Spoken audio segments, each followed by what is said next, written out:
We begin with Hallelujah. It's 150 episodes of Cider Chat, counting 1, 2, 3. Excuse me, Mr. Quince. Before we get there, I would first like to say hello to Anders. I don't understand why he doesn't understand me being a Perry Pear. He was in Normandy on the cider tour. He did go to the Musée du Poré. Perry, wait a minute. You're talking about Anders, and I did talk to him about that he doesn't really get what the Talking Pommes are all about, and that's not too unusual out there in Ciderville. You would think people would know a little bit about Talking Pommes, but sometimes they're a little hard to understand. Understand? Really? Like that's a novel idea? People have not understood Perry Pears for a very long time, Rhea. Perry, we need to move on with this podcast. I understand that, Mr. Quince, but I just want to make this point and call out Anders one more time. Out there in Oregon, and he was in Normandy, in Domfron, meeting all the Perry Pears, and I do not understand why he doesn't get Perry Pears now. I mean, he was right there in the forefront. I'm guessing, Perry Pear, that what Anders and maybe some other listeners of this here podcast don't quite, well, they can't wrap their head around. And I mean, frankly, it surprised me too when I learned that some Pommes can talk, like the three of you or and more. It's kind of the magic of Ciderville. And truthfully, I think by the end of that Totally Cider tour out in Normandy, everybody was talking to the Pommes. The same thing happens to the Quince Perry Pear. It happened in Normandy. The group walked by the quince bush, and they didn't really say hi, but we don't take it personally. My cousin lives by the Castle Lassie, and they met some very nice guys from L.A. on that tour. Yeah, I heard that Greg and Michael really found a beautiful medlar tree, and I was kind of disappointed not to see it.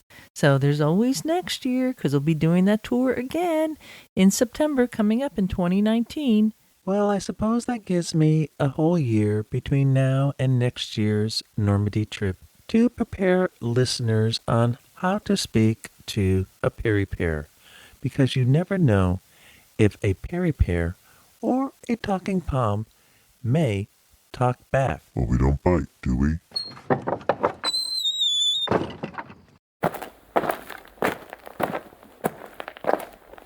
All right, it's the nose. Perfect timing.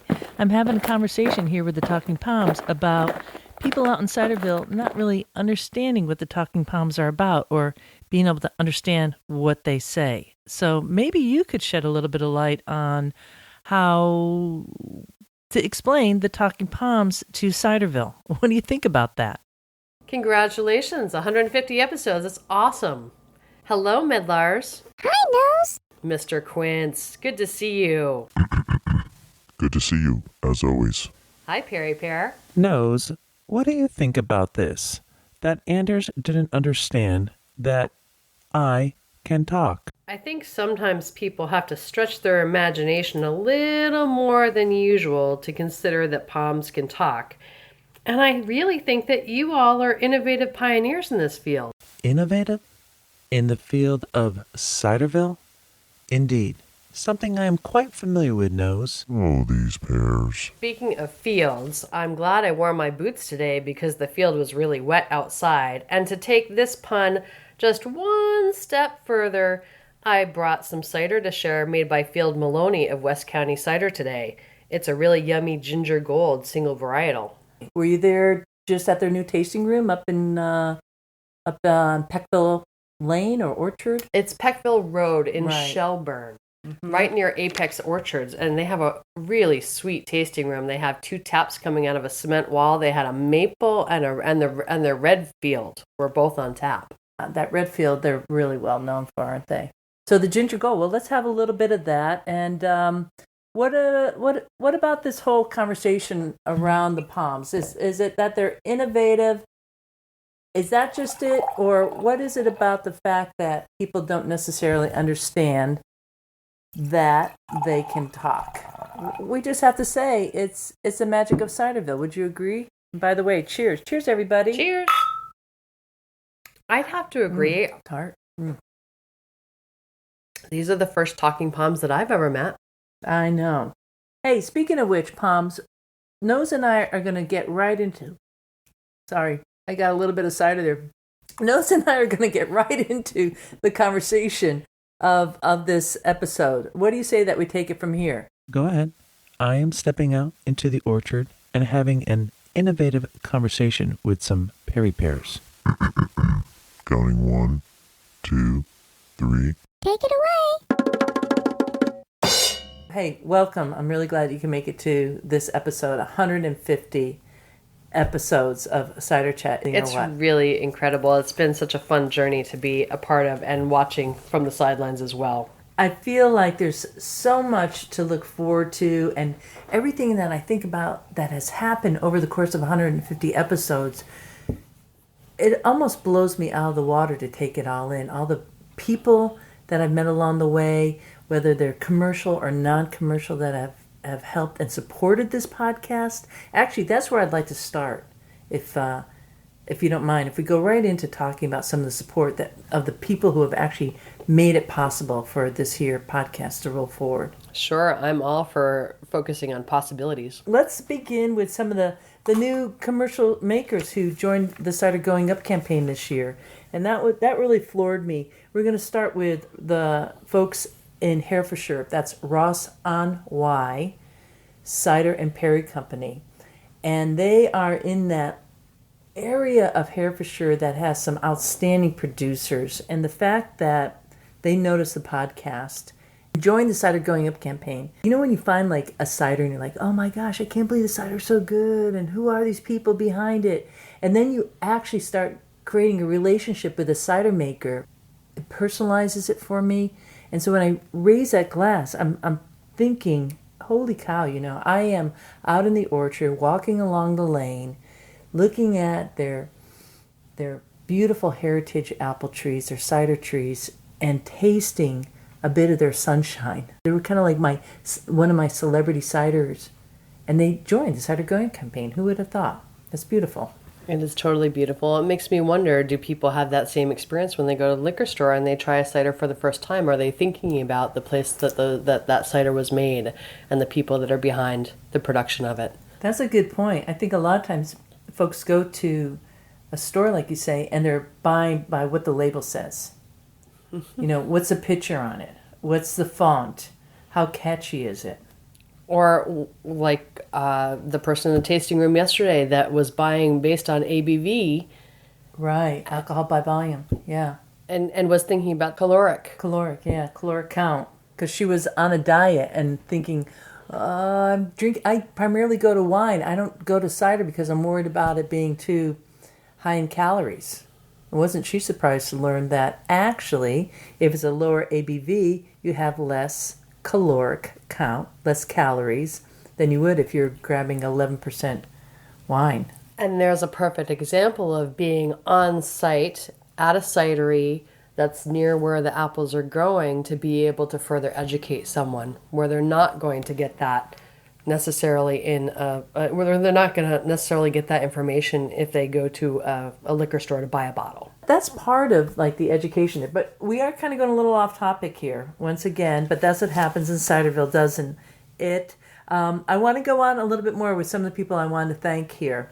Another commercial cidery that joined the Cider Going Up campaign this year was Ironbark Cider Works out in Claremont, California. I think you heard that episode with Kat. I loved their swag. Their swag, yeah. You saw that shirt I have. It's a beautiful, like hot pink, would you say? Mm-hmm. And it has the logo that I believe Kat's daughter did. Kat is like, what do you call it? Binational? I don't know what it is when you're Australian and you're U.S. citizen at the same time. Dual citizenship. Ah, good. Thank you. And so her daughter made this beautiful woman archer pulling back the bow, and the apple is pierced by the... Really powerful image. Man. Beautiful. And yeah. And what cool people there. She and Jim and all the locals.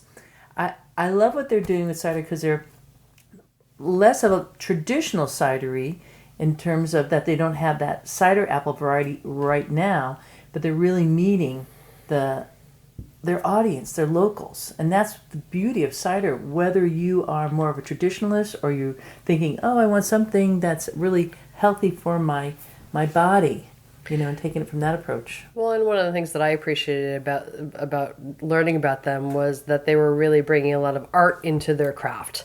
Who else has construction equipment that is also hot pink? I was just so impressed by that. I love that picture of Kat on was it a bucket loader? A forklift. It shows how much you know about equipment. A bucket loader. I'm a body worker. I work on the human body, not on the mechanics. Right. Yeah, she has a pink forklift, and if you want to see a photo of that, do go to the episode with Kat. I'll put a link in the show notes to that. Another person I'd like to make mention of is John Edwards, who is not a commercial cider maker. I don't even know if he makes cider. I know he drinks cider for sure. And I met him at CiderCon in Baltimore this past late January. And that CiderCon is the annual trade conference for the United States Association of Cider Makers members. And I was there and recording his workshop called The Chemical Fingerprints of Cider, or maybe it's Cider's Chemical Fingerprints. Either way, he's doing analysis on cider.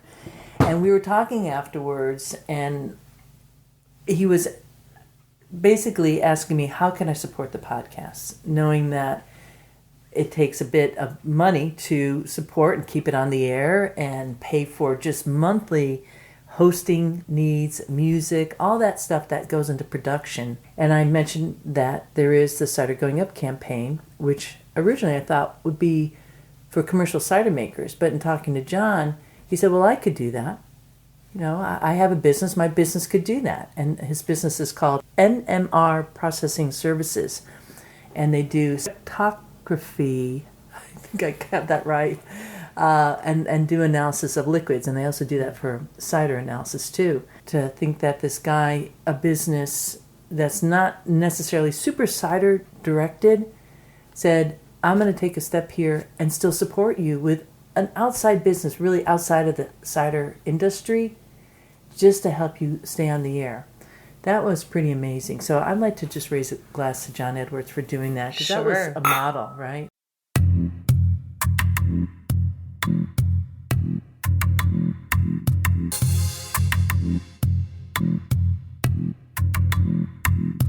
The next person on the list should be Ryan Monkman, right?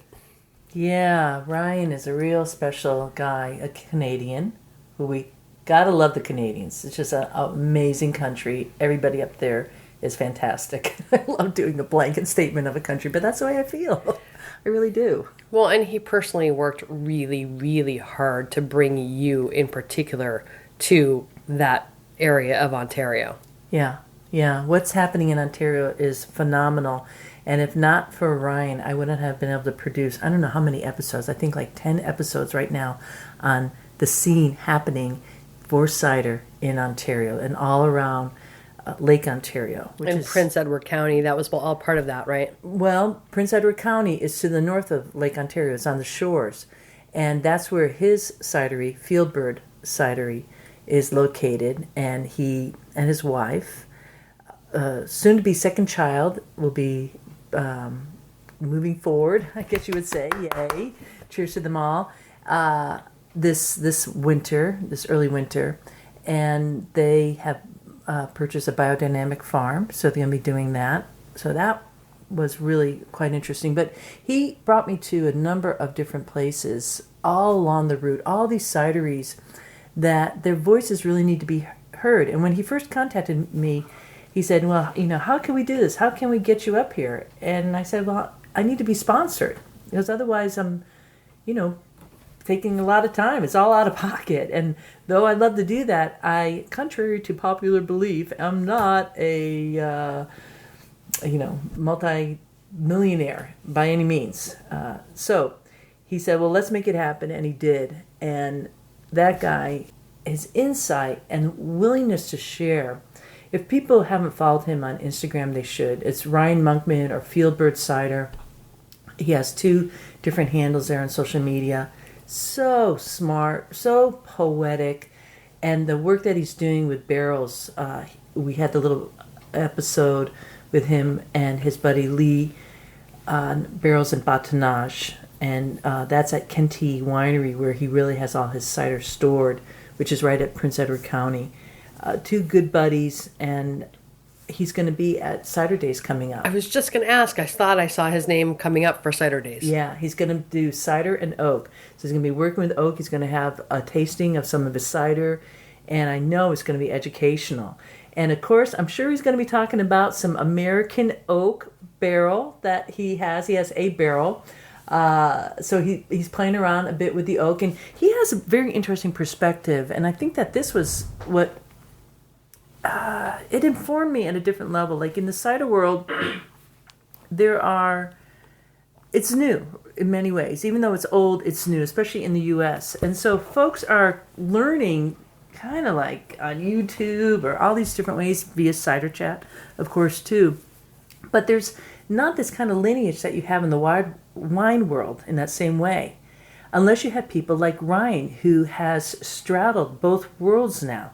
So he could bring all his specialized skill in winemaking, working with batonnage, working with oak, working with a wild ferment, and how to incorporate that and what it does for that fermentation process to the other level. And that is something that I feel in the U.S. is desperately needed. People like that who are willing to share that knowledge and have the street cred to be able to do it. That's Ryan Monkman. And he's going to be doing that at Cider Days. I'll be introducing him at that workshop. But more importantly, people should keep an eye out for Fieldbird Cider. And for the Canadian consult, actually Canadians are going to be at CiderCon in Chicago, because every year they have a special like international guest is going to be Canada. And they're going to be sharing beaver tails at a little after hours cider gathering, I guess. You don't mean actual beaver tails, of course. I don't know. I guess you have to be there to find out. But they're really playful. But what I was getting to is, I think any Canadian cider maker that gets a chance should really thank Ryan personally for shining such a huge spotlight on the country. It opened up my eyes to a region that I didn't really know about, and that was what was made it really special for me, to kind of meet all those folks, make those relationships, but also to be supported in my work, to be able to do that and to produce these episodes. It's huge. It's huge, and it's a way that we have to support each other to keep cider going up and to be realized as a formidable drink that is highly connected. You can't do it alone. It is a cooperative culture. It has to be. It has to be. And it's important that the rest of the world hears that too, that we're working together. It's not just the U.S. doing that, or just Virginia, or there's just New England, or just the Pacific Northwest. Each area needs that, or Poland. I mean, my eyes out in the world of Cider Chat, I feel like I have this interesting perspective talking to everyone around the world. What's happening with like Lee Reeve at Insider, what he's doing in Japan, or Hugh McKellar, what he's doing for the Australian cider scene is fantastic. Susanna Forbes with her new book, Cider Insider, that she just produced, or Gabe Cook, his new book called The Ciderologist. It's a handle that he likes to go by. He's a UK writer and teacher in that way. So that is really critical for all these voices to be heard.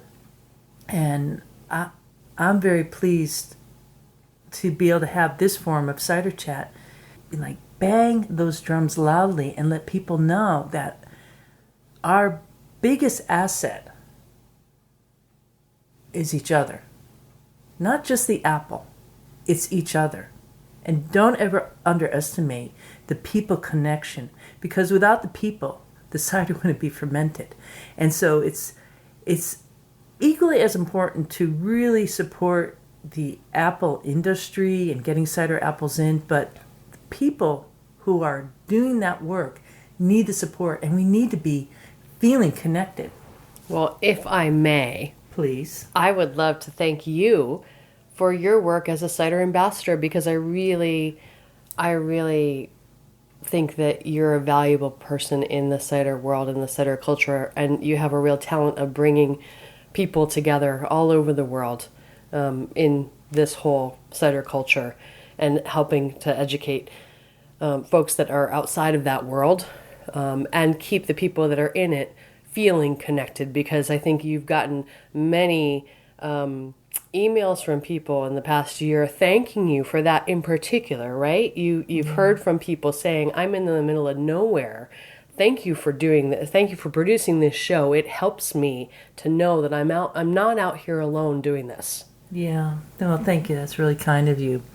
It is that connection that keeps me going, for that kind of little email I get that's coming in. I know from their like middle of the night somewhere out in their spot of Ciderville, and they're just thanking me for that one moment, saying, keep it going on, keep it going. And just recently it was on Instagram from somebody up in Canada, and it was really sweet because they included me. Let me read it here. I think I pulled it right up. It says, a full day making cider with at Holy Water Band and my brother Graham. I love how people get so personal. Couldn't be more thankful for their help. And then tags my handle on Instagram as Cider Chat Ciderville, keeping the dream alive, thinking of all the cider lovers out there. And that's really sweet. That was from Duncan Davies, who I believe is based up in Toronto, Ontario. Really kind. Really kind. You know, that is what it's about. And I know that there's a million people out there in all parts of the world, whether it's Kazakhstan to Latvia to Asturias. You think, okay, well, they're doing fine. They're making cider. They're commercial. They're fine. But no, it's lonely work. I mean, there's that guy, Jim, from Portugal, who's an American, moved to Portugal and is trying to get hooked into the cider scene. And listening to a lot of the episodes of Cider Chat, he was able to recently attend the International Hall of Gala Apples, their 8th annual event. And that was something that I attended in 2016. I was actually the first American to attend that conference or congress. It's like 3 days of, drinking cidre, there's a judging, and then they have a big dinner. And I went just because they reached out to me. And, I want to talk a little bit something about that, because I went and I realized that I was representing America, which is always interesting for me, because I feel, okay, I'm American, but I feel like what I represent is actually Ciderville, and that's global to me. So I don't really feel I want to be tied into any one way, because the apple is infinite. Sure. So is a pear. And yet you could get a little pigeonholed because of your nationality. Mm-hmm. And that was an out-of-pocket experience for me, because I was not supported by any one cidery. Although I will say Big Apple Hard Cider in New York City sent me a very nice donation to help along with that. I had a number of donations from listeners that helped me pay for some of the expenses there. So in that way, but I wasn't, as you called me, a cider ambassador. That's a really kind thing to say, but I like to embody it, but I think a cider ambassador actually gets supported by the industry. And that is one of the missing links. There are brand ambassadors, and they are really focused on individual cider brands. There's also associations, and they are working towards legislation, working with the government and handling regulations and really making that hopefully easier for the commercial cideries. But cider ambassadors are far and few between, and they typically happen because a country, if you will say, we're going to support this person to travel out and do this work. Haven't really seen that in the U.S. Sign me up. I would love to do that. In fact, I think I'm doing that, but I'm doing it for free. So tips would be appreciated. If you're tipping your bartender, throw a tip this way. There's a great way to do it. Lots of links to do that on Cider Chat. Big time. Well, on that note, go to a little bit of a break, and we're going to return right back with some more on this 150th episode of Cider Chat. Hi, I'm Jamie. I'm from Brooklyn, New York. Sure. Hi, I'm Matt, and I'm from New York. Hi, my name is Wendy. I'm from Brooklyn. And you are listening to Cider Chat. This is episode number 101. I'm Sarah Grady. I'm the Vice President of Programs at Glenwood in Cold Spring, New York. We are an agricultural organization with a mission to ensure that farming thrives in the Hudson Valley. And you are listening to Cider Chat. And this is episode 102. Hi, this is Robbie Honda from Tanuki Cider in Santa Cruz, California. And you are listening to Cider Chat. Episode number 103. Hi, this is Chad Cook from Cider Hill Farm and Cellars in Amesbury, Massachusetts. And you are listening to Cider Chat. Episode 104. Hi, this is Tom Oliver from Oliver Cider and Perry in Oakle Pitchard, Herefordshire, England. And you are listening to Cider Chat. And this is episode 105. I think that this goes back to the educational piece. People don't know about the podcast, about the Totally Cider tours, or exceptional cider news unless people are sharing that information. If you are excited, if you're passionate about all of these things, the best way to contribute to the cider culture is to tell everyone that you know about it, about everything that's happening in the cider world. And I'll never be sour on hearing that. No, you're much too sweet for that. Thank you. That's very kind of you, Nose. My hope is that it all happens for you and for the rest of Ciderville. I have no doubt it will, because in my view, it's cider continues to go up all around the world. So let's say cheers to that and to the next 150 episodes. Here's to all things possible. This is Tracy Smith and Claudia Derp from The Cider Junction in San Jose, California. We are a bistro and bottle shop, and you are listening to Cider Chat. Episode number 107. Hi, this is Adam Levy, the alcohol professor and founder of the New York International Beer Competition, and you are listening to Cider Chat. Episode 108.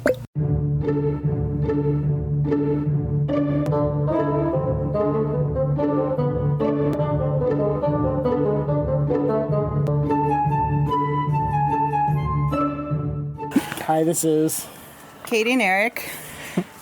From We're going to have to do this a couple times. Say hi. Okay, you want me to do it? Are you sure you don't write it down? I can do it.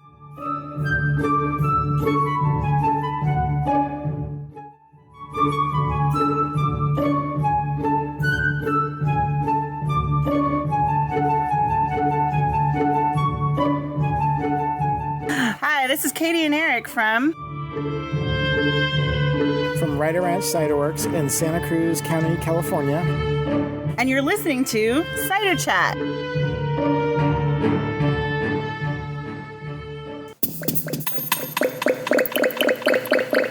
Episode 110. Counting 1, 2, 3.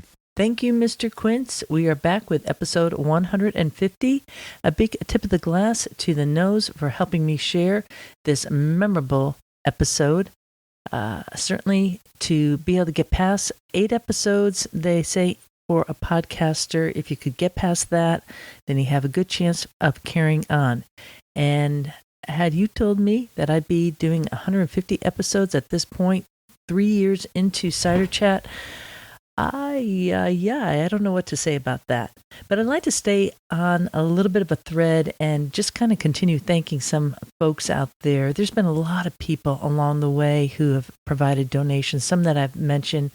Some of the other people on the Cider Going Up campaign is Ramborn Cider in Luxembourg. This is a really an outstanding story of how Carlos Hine and his group, his kind of like band of friends, were inspired by a visit to the UK, then got this property in Luxembourg and are rejuvenating the whole drive for cider apples and Perry pears. I mean, they have magnificent trees in Luxembourg. Some of the photos I've seen, you couldn't see the man in the tree because the tree was so big.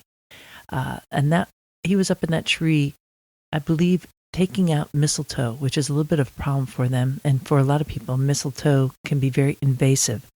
But their story of what they're doing, they have like a UK flair for the cider that they're making. And they've been big supporters of Cider Chat through and through. And of course, I had Carlos Hine on Cider Chat. I had a cider dinner with him when I was at Baltimore at the United States Association of Cider Makers CiderCon conference, if you will.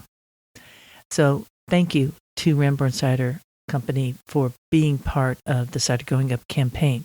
So we have Kurant, we have Ironbark, and we have Ross on Wye. We have NMR Process Services and Ramborn Cider Company. These have been regular supporters straight on through. There's also been a number of people who have made some donations over this past year that really touched my heart. Certainly, Santa Cruz Cider Company consistently have sent out a check once a year. And I know it's a big deal for them because Natalie, Nicole, Felix, they are working on, in an urban cidery on the coast in Santa Cruz. Is not the most easiest way to do it, but they're doing it because their passion is there. Their cider is really worth your penny. Seek them out because there's so much heart and soul in that cider. They've done a champagne method of cider that you should have. They are scrumping. They are creating orchard. They're working with Robbie Honda, who you heard a while back, and Jake Mann. The whole Santa Cruz Monterey scene is so absolutely happening. So a big tip of glass to them. They've been so supportive. It just touches my heart deeply. And speaking of Robbie Honda out of the blue sent me a check. I think at that point I had like 128 episodes, and he sent me a check for each episode that he listened to. That guy is doing something. I haven't gotten the full story from Robbie. I had him on for just a little mini glimpse, and I really want to get back to him because he has a very interesting brand story to Tanuki Cider Company that he has founded also in Santa Cruz. So I'm feeling that cider love. I really want to let you know that it means so much to me. And then there's been just different people throughout the year that have joined on the Cider Chat Patreon page. And these are, again, consumers, people who are just kind of passionate about it. And not to mention the folks who recently signed up for the Totally Cider tour to Normandy. You need people to drink your cider. I need people to go on the tours to make the tours happen. And it's not just making it happen for me, but all those producers that I've lined up to say, hey, can you eke out that time so that we could show up and come to your cidery? And planning that so far ahead. So a big tip of the glass to those folks. I hear that there is a little mini keg out in Seattle, Washington right now that Story was able to get out in Seattle of Eric Bordelay's cider. And we're all like licking our chops, having had an amazing cider dinner, sit down. Actually, first we did a visit to Eric's chateau, his domain, and then we were sitting down for a Michelin star meal that he was at the head of the table just talking about tasting cider. I did a lot of recording on that tour, and I'm sure I'll be popping some of that out to the Patreon group and to the folks on the cider tour. So we're catching up on that. But the main point is that those folks made that tour possible for me to really step out into that international lane of offering a tour. Just wow, in my wildest dreams, it has happened. So big tip of the glass to those folks, a big tip of the glass to all the patrons and the folks who out of nowhere just send money occasionally. It makes a big difference. It is because of you that I'm able to keep on publishing this podcast that I know means so much to so many people, including the Talking Pommes. So when I come right back, I want to talk about what would be possible if money wasn't any part of consideration. One of my major dreams that I hope to bring true in the future for Ciderville. I'll be right back with that. Hi, this is Eleanor Leger of Eden Specialty Cider in Newport, Vermont. Hi, this is Jake Mann from the 5 Mile Orchard in Corlitos, California. Hi, this is Lee Reeve of World Cider Experience in Japan. Hi, this is Rob Miller from Distillery Lane Cider Works. We're about an hour north of Washington, D.C. in Frederick County, Maryland. Hi, this is Rick Moreno from Natopia Cider, San Diego. Hi, this is Phil Kelm of Gitchigumi Cider Works, located in Michigan's Upper Peninsula. Hello, I am a medlar. And a lot of people don't really understand that a medlar is a pomme. And in an upcoming episode, Rhea and I will be talking about medlars and just how beautiful they are. Yes, just how beautiful we are. This week, we have Rebecca DeCramer of Scott Laboratory. And you are listening to Cider Chat. That was perfect. Thank you, Rhea. Episode 119. I just poured myself a glass of sweet cider, fresh from the cider mill. It's tart, it's sour, it's sweet, a little tannic, and it's steeped in memories of my childhood when I'd be driving around the back roads of New England with my folks in search of fall foliage. That's something that you just can't take out of the person once it's been there. I also have another real key memory that's informed my entire life, and that's hanging out with my dad and my brothers watching Saturday morning cartoons. They're not only enjoyable for me, but there was always a flavor for the adults, in this case my dad, that he could laugh out loud and enjoy too. It had a certain piece of education there, and that is priceless. It's also been pretty inspiring for me because I have found that there is quite a following of the Talking Pommes. That's Mr. Quince, Perry Pear, and the Medlars. And it's thanks to them that adults out there in Ciderville are able to have a little bit of fun. We not take ourselves so seriously.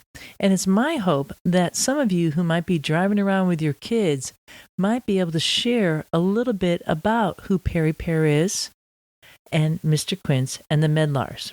I mean, take this recent message that I just got from New Zealand and a maker there by the name of Adam. He sent me a photo over the weekend, and it says, "Enjoying a glass of my Mr. Quince cider while the tree is in flower."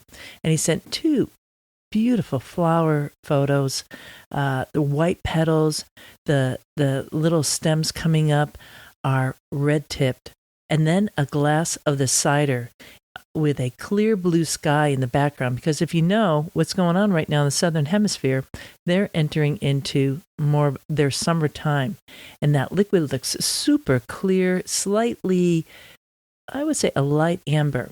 And I asked him for a little bit of tasting notes, and he said, sight, clear, light golden with a hint of a green hue. Aroma, he mentioned as being floral, honey, perfume, and citrus. And the taste is interesting texture, semi-sweet, slightly sparkling, slight spice with long apple blossom finish. Overall, pretty good. Could use a little more acidity to balance. Well done, Adam. And when he also concluded with that he used a cider apple base from apples, I managed to bag and milled the quince. I managed to bag and milled the quince and used it in a muslin bag during primary ferment. He used a Lavalin ICV Opal 2 yeast. Definitely no water. That stuff is bad for you. What's not to love about that?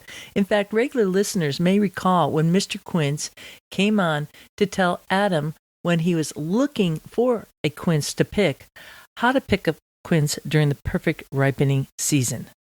That, my friends, is so much fun, and it changes the paradigm from just being focused on brand and selling cider to making it be a household, a familia experience. I actually feel we would be shortchanging ourselves to think that cider is just about what is in the glass. It is so much more. It's what's happening out in the orchard, all the people along the way that make it possible, from that seedling to be grafted, to be created, to travel around the world in so many different forms with so many different people, to be touching so many lives along the way. And each life they bring, it brings a smile to their face. Whether you are an adult or a child, we all have a relationship to Pommes. And dang, those talking Pommes, they really steal my heart. And I hope they steal yours too. So keep that dream alive for me, thinking of animation out there in Ciderville. And I want to put this out as a little, cast out to the wind. If you are an animator, if you are a cartoonist, if you want to have a conversation with me, or you have a contact on how making that possible, let's talk.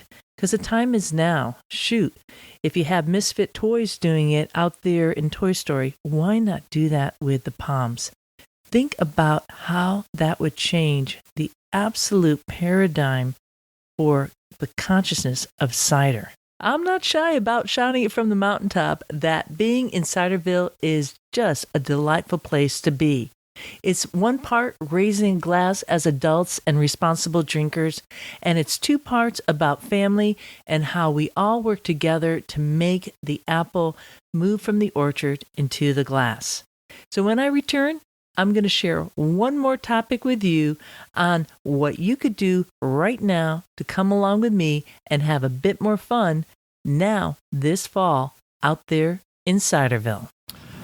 Hi, this is Trevor Baker of Noble Cider in Asheville, North Carolina. Hi, this is Marcus Robert from Untitled Cider Works in Yakima, Washington. Bonjour, this is Philippe Derouault from Lorray. The farm is called Le Bois, and I work with my wife, Marie-Claire. Hi, this is Kirk Billingsley of Big Fish Cider Company in Monterey, Virginia. Hi, this is Paul Vanderhyde from Vandermill Cider from Spring Lake, Michigan, and Grand Rapids, Michigan.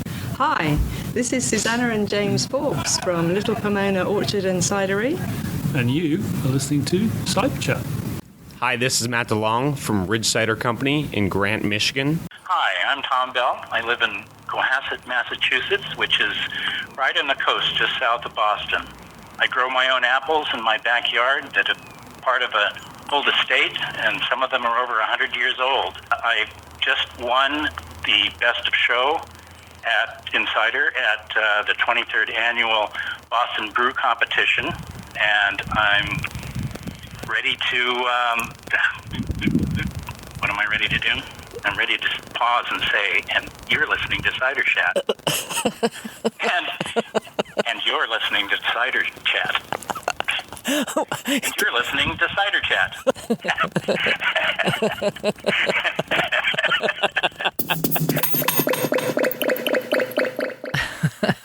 I do enjoy a good belly laugh with the folks on Cider Chat and with you every single week. Which leads me to another fun experience coming up on November 1st, and that is the New England Cider Tour. That is taking place in Greenfield, Massachusetts. That is our starting and end point. It starts the day before Franklin County Cider Days kicks off for the weekend. A weekend full of free events and a few ticket events too, including a cider salon on Saturday night. If you are in the area, or if you know anyone going to Cider Days, or if you know people who don't know about Cider Days, tell them. And tell them to sign up for this New England Cider Tour, where we're heading to Farnham Hill, Eden, Stowe, and then having a cider sit-down dinner with 3 makers at Fable Farm. We have Fable Farm, Tin Hat, and Flag Hill Cider, all Vermont makers and worth your time. So check it out by going to the Totally Cider page at ciderchat.com. You'll find the reservation there.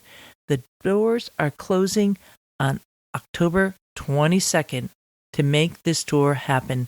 I'm counting on you to share the news. That's right, share the news.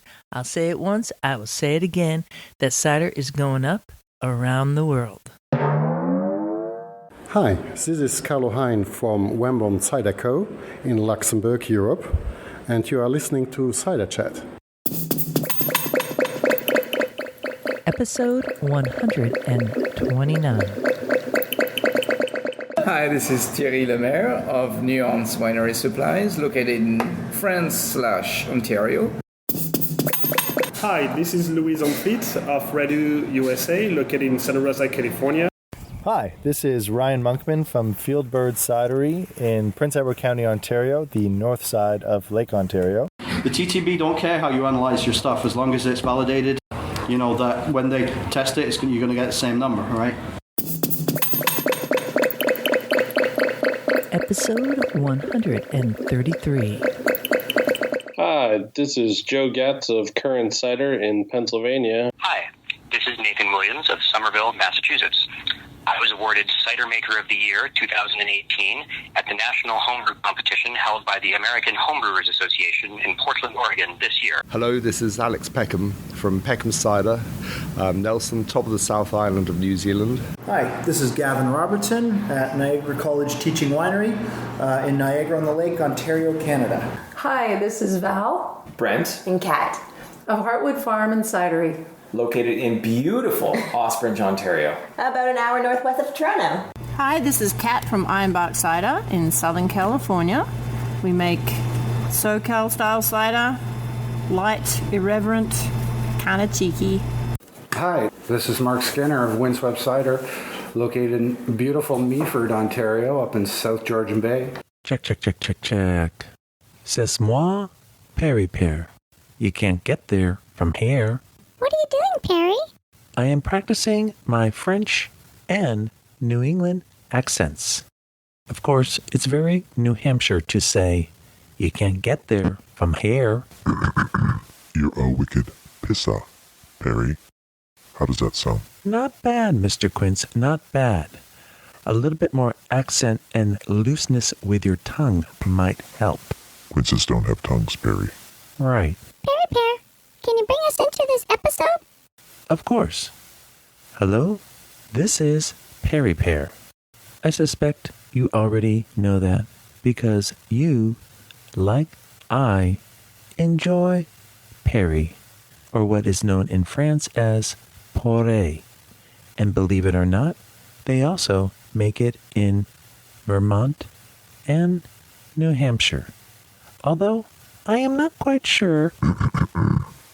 Perry, please finish the introduction. Right. And you are listening to Cider Chat. Hi, this is Andy Sietsma of Sietsma Cider, located in Ada, Michigan, soon to be as well as Cedar Springs, Michigan, with our new tap room. Hi, this is Case Cornelis Morsink, and I'm from Kingsmill Cider in Stirling, Ontario. And we're located probably 30 kilometers north of Belleville, Ontario, and Trenton, Ontario. So you can kind of figure it out. So we're about 20 minutes off the 401. And we have a tasting room, so you're welcome to come anytime. We're open on Saturdays and Sundays, 11 to 6. And I run Kingsmill Cider with my wife, Margaret Van Hellefort, who's sitting beside me, who doesn't want to talk. And those are just some of the people out there in Ciderville that I have met over the past year, since episode 100 went live last fall. Wow, what an amazing journey. My heart is full. A big tip of the glass to the nose and the talking Pommes, who helped me get through, hallelujah, it's 150 episodes of Cider Chat. I expect we'll be back next week, but in the meanwhile, before I leave you, don't forget there's a limited time right now to sign up for the New England Cider Tour going out on November 4th. Go to the Totally Cider page at ciderchat.com and sign up now. And if you can't go, don't forget to share the news and let your friends know that this cool cider tour is happening and we're going to have a ton of fun.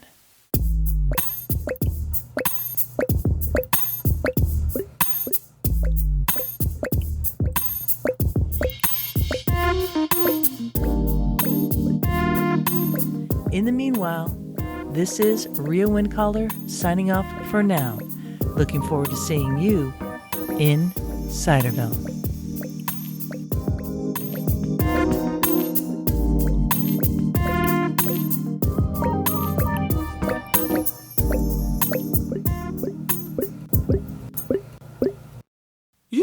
Yeehaw!